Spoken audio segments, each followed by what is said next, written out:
Doctor Joseph Mar ഗ്രിഗോറിയോസിനെ Yakobaya സഭയുടെ പുതിയ കാതോലിക്കയായി നാളെ വാഴിക്കും. ലബനോൺ തലസ്ഥാനമായ ബെയ്റൂത്തിലെ അച്ചാനെ സെയിന്റ് മേരീസ് കത്തീഡ്രലിൽ നടക്കുന്ന ചടങ്ങിന് ആഗമാന സുറിയാനി സഭയുടെ തലവൻ ഇഗ്നാത്തിയോസ് അപ്രേം ദുതിയൻ പത്രിയർക്കീസ് ബാവയാണ് നേതൃത്വം നൽകുക. വാഴിക്കൽ ചടങ്ങിന്റെ തത്സമയ വിവരങ്ങൾ പ്രേക്ഷകരിലേക്ക് എത്തിക്കാൻ ബെയ്റൂത്തിൽ നിന്ന് ടീം 24 സജ്ജമാണ്. ഉയർന്നുവന്ന വിമർശനങ്ങളെയും പ്രതിസന്ധികളെയും മറികടന്നുകൊണ്ട് പുതിയ കാതോലിക്ക ബാവയെ വാഴിക്കാനൊരുങ്ങുകയാണ് യാക്കോബായ സുറിയാനി സഭ.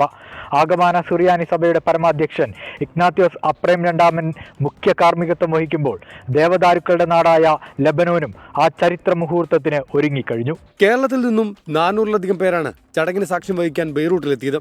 സഭാചരിത്രത്തിന്റെ ഭാഗമാകാൻ ഒരുങ്ങുന്നവരിൽ കുട്ടികൾ മുതൽ മുതിർന്നവർ വരെയുണ്ട്. വൈകുന്നേരം ലബനോൻ സമയം 5 മണിക്കാണ് കാതോലിക്ക വാഴ്ച ചടങ്ങുകൾ നടക്കുന്നത്.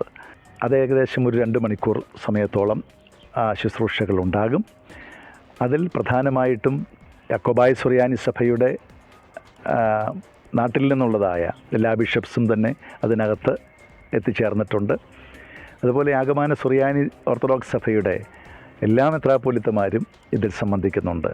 കേരളത്തിന് പുറമെ അമേരിക്ക, കാനഡ, ഗൾഫ് രാജ്യങ്ങളിൽ നിന്നെത്തിയവരും ഏറെ.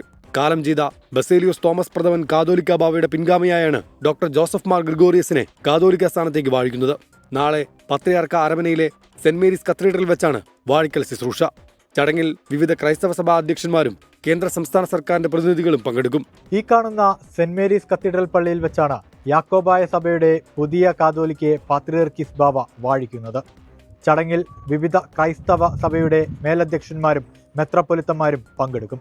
പുറമെ കേന്ദ്ര സംസ്ഥാന സർക്കാരുകളുടെ പ്രതിനിധികളും ചടങ്ങിൽ പങ്കാളികളാകും. അച്ചാനയിലെ പത്രിയർക്ക അരമനയിൽ നിന്നും ഗീസ് പീറ്റർ, 24.